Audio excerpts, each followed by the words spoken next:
Yo, balik lagi bareng gue, si narator lelah tapi tetap semangat. Sebelum lanjut, jangan lupa like, subscribe, dan aktifin loncengnya. Nerjemahin novel ini tuh perjuangan bro, lebih susah dari ngalahin Nuo Lanshan. Di bab kali ini, Luo Feng makin menggila. Judulnya aja udah seram, pantas mati lebih lagi. Yuk langsung kita masuk ke ceritanya. Bab 785, pantas mati lebih lagi. Saat pertempuran baru saja menuk dimulai, Luo Feng masih sibuk menguji setiap teknik pedang barunya. Karena itu, ia belum sempat melepaskan gerakan terkuatnya, Attack Journey, perjalanan serangan. Jadi, seolah-olah ia dipaksa ke sudut oleh 12 yang abadi. Namun, justru kondisi terjepit inilah yang memungkinkannya memaksimalkan penggunaan seluruh keterampilan pedangnya untuk melawan. Begitu ia memutuskan untuk melepas perjalanan serangannya, seketika itu juga, ia dengan mudah melumpuhkan yang abadi Kawu. Energi Blood River, Sungai Darah, gerakan Attack Journey, perjalanan serangan. Luo Feng sudah tidak sabar untuk mengakhiri pertempuran ini lebih lama lagi. Swah, swah, swah. Citra dirinya berputar, menciptakan 3 gambar yang sangat realistis di sampingnya. Pemandangan ini langsung mengejutkan ke-12 yang abadi itu, karena mereka makin sulit mengepungnya. Mereka mulai terpental dari serangan Luo Feng, dan terpaksa menyerang secara individual. Koordinasi mereka hancur berantakan. Cih, Blood Shadow Blade, pedang bayangan darah, menusuk ke depan, menciptakan rongga besar di ruang angkasa. Fragmen-fragmen yang tak terhitung berhamburan, saat pedang itu menusuk langsung ke dahi yang abadi Starlight, Unding Starlight, yang cantik. Dutchman Pipe, pipa Belanda, pedang Luo Feng melesat bagai kilat, tanpa ampun maju ke depan. Dan seketika itu juga, salah satu yang abadi dari ras naga abadi, Eternal Dragon Undieng, terpotong menjadi 2. Dutchman Pipe, Pensive, Nightmare, mimpi buruk, Reflection, refleksi, Burial, penguburan, Hate, HT, Wolf End, ujung dunia. Luo Feng berganti-ganti di antara ke-7 teknik pedangnya. Meskipun teknik-teknik itu saling mendukung, dikombinasikan dengan gerakannya yang memukau, dan bantuan energi sungai darah, ia berhasil melawan ke-12 yang abadi itu. Bahkan ia mampu melebas salah satu dari mereka terpisah, meskipun mereka masih dikelilingi oleh yang lainnya. Mereka mulai tercerai-berai, menunjukkan kepanikan. Sangat jelas, mereka kalah telak, dan tertekan habis-habisan. Tidak bagus. Starlight Life Thread putus. Yang abadi Starlight berkomunikasi dengan suara mendesak, penuh kepanikan. Benang hidup memang tidak seharusnya muncul terlalu lama, sejak awal. Itu adalah jurus terakhir mereka. Starlight Plant Pomen, tumbuhan pemakan bintang. Luo Feng tersenyum lebar, senyum penuh kemenangan. Tumbuhan abadi itu mengembang gila-gilaan, menyebar lebih dari 100.000 kilometer. Daun-daunnya yang tak terhitung berkejut seperti gigi tajam dan melilit para yang abadi. Ke-12 dari mereka meraung amarah dan menyerang tumbuhan abadi itu dengan membabi buta, membuatnya menyusut kembali sekali lagi karena tekanan. Namun, saat perhatian mereka terpecah untuk menyerang tumbuhan abadi itu, para yang abadi yang sudah dirugikan, secara alami menyambut tragedi pertama mereka. Gemuruh, gemuruh. 2 yang abadi ras naga abadi, seketika tercarik-carik oleh Luo Feng, dan fragmen-fragmen tubuh mereka yang hancur itu segera ditelan oleh tumbuhan pemakan bintang. Pedangnya melesat dengan brutal dan tanpa ampun. Saat kedua naga abadi itu tercarik-carik, adegan itu segera menyebabkan yang abadi lain mencoba menghentikan Luo Feng. Mereka sangat sadar bahwa jika mereka fokus pada tumbuhan itu, mereka akan perlahan-lahan kehilangan lebih banyak dan akhirnya jatuh. Saat beberapa dari mereka terluka parah, mereka bahkan tidak akan lagi bisa menahan tumbuhan pemakan bintang, dan itu akan menelan mereka semua, tanpa sisa. Ayo, pergi. Cepat lari. Berpencar. Para yang abadi tahu bahwa pertempuran akan semakin memburuk bagi mereka seiring berjalannya waktu. Mereka hampir menyelamatkan salah satu yang abadi ras naga abadi sebelum segera melarikan diri, menyebar ke segala arah. Cih, tumbuhan abadi itu sudah menelan salah satu yang abadi yang tak sempat melarikan diri. Lari. Luo Feng melirik. Saat 11 yang abadi melarikan diri ke 11 arah yang berbeda, ia tidak punya pilihan lain selain memilih satu target untuk dikejar. Lupakan saja, aku akan mengejarmu. Luo Feng melambaikan tangannya kepada tumbuhan abadi itu dan secara bersamaan melepaskan perjalanan serangannya. Dalam 3 kilatan saja, kecepatannya mencapai kecepatan subcahaya, melesat menyerang yang abadi yang tidak beruntung itu, yaitu yang abadi Kawu yang kokoh. Figur yang pertama kali ia belah 2. Kenapa aku?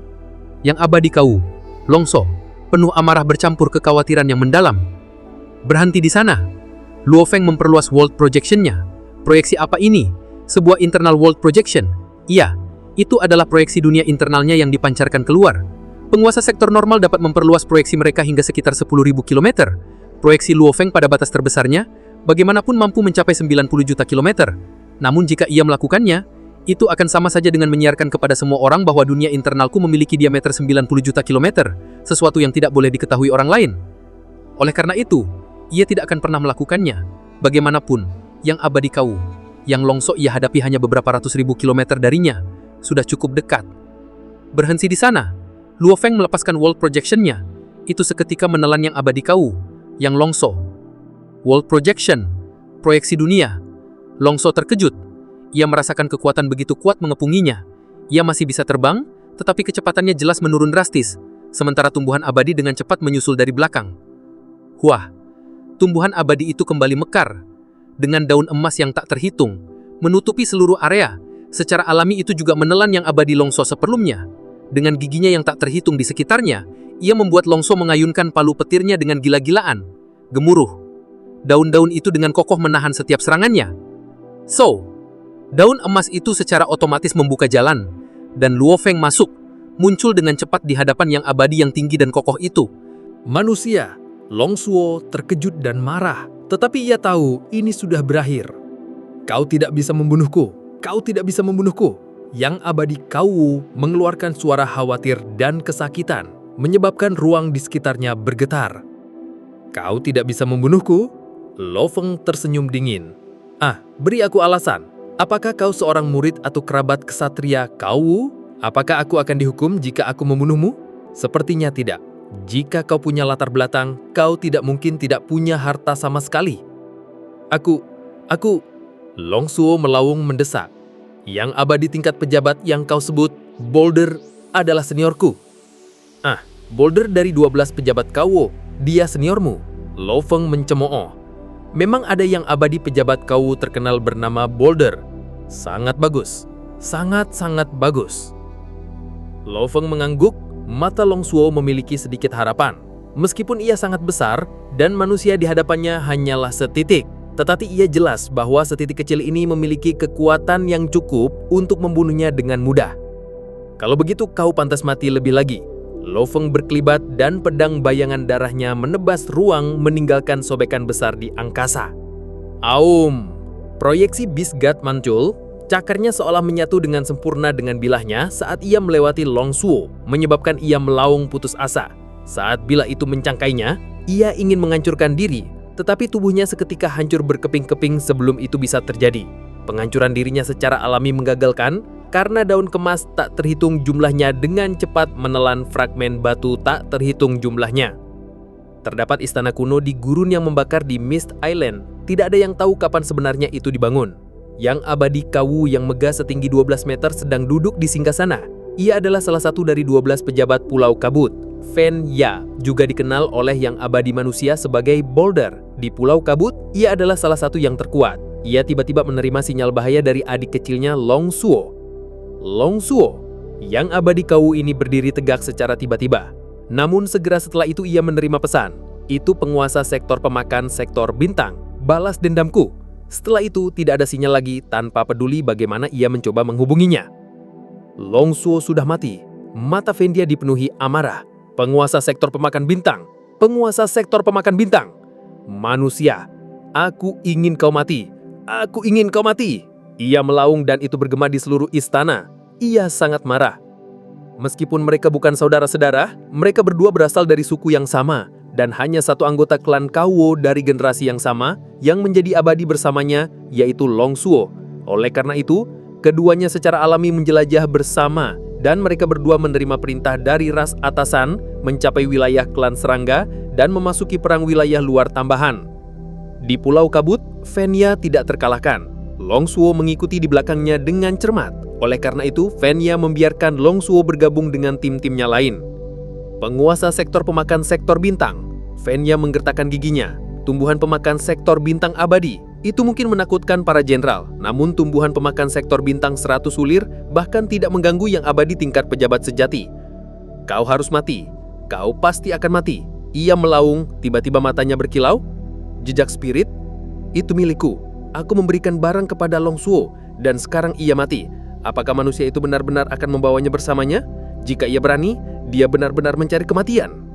Ia segera merasakan jejak spiritnya. Wuss! Ia melesat ke langit dan merobek ribuan kilometer gurun. Setelah itu ia dengan cepat mengambil kapal untuk menuju ke tempat di mana ia merasakan jejak itu. Setelah menelan yang abadi itu, tumbuhan pemakan bintang menyusut dan masuk ke lengan Lo Feng. Item spesial. Lo Feng membawa kedua cincin dunia. Item spesial yang abadi Kawu ada di salah satunya. Lo Feng, dia bilang seniormu adalah pejabat Boulder, dan Boulder ada di Pulau Kabut. Kemungkinan besar Boulder meninggalkan item jejak spirit padanya agar dia bisa datang membantu kapan saja. Item ini kemungkinan besar akan ada di antara barang-barang ini, kata Babata. Lo Feng membalikan tangannya dan menyimpan kedua cincin dunia. Punya itu bagus. Lo Feng tersenyum dingin. Senior yang abadi Kawu ini adalah Boulder. Aku sudah menghabiskan 100 tahun di Pulau Kabut dan belum bertemu yang abadi tingkat pejabat. Sekarang aku punya kesempatan, aku akan menggunakannya untuk menarik pejabat ke arahku. Ini hal yang bagus. Aku benar-benar ingin melihat perbedaan antara tubuh buminya dan pejabat. Aku juga ingin melihat apakah binatang bertanduk emasku bisa membunuh pejabat. Aku akan mencari tempat acak dan menunggu setengah bulan dan paling lama 1 bulan. Jika Boulder tidak muncul, aku akan kembali, kata Lo Feng. Wuss! Dengan kilat ia bergerak puluhan juta kilometer dan mencari gua. Ia masuk dan mulai merenungkan pertambungan sebelumnya. Pertambungan itu telah memberinya banyak inspirasi dan mengasah 7 teknik pedang barunya. Bagaimanapun, ke-7 teknik pedang ini akan terus meningkat seiring dengan pemahamannya yang berkembang. Attack Journey, bagaimanapun adalah sesuatu yang digunakan binatang bertanduk emas dengan sayapnya. Meskipun aku telah mempelajarinya, tubuh manusia tidak melakukannya sebaik binatang bertanduk emas. Aku harus terus menyempurnakannya, agar sesuai dengan penggunaan tubuh manusia. Lo Feng bergumam pada dirinya sendiri. Waktu berlalu dan Lo Feng menyempurnakan teknik ini berulang kali di dalam gua. Saat ini yang abadi tingkat pejabat Venia semakin mendekat menggunakan kapalnya. Akhirnya selesai juga bab hari ini. Nerjemahin novel ini tuh bukan kerjaan gampang, Sob. Lebih susah dari ngafalin nama-nama ras alien di Swallowwood Star. Tapi, demi kalian biar bisa nikmatin cerita yang lebih jelas, lebih enak dibaca, gue usahain terus. Jadi, bantu gue ya.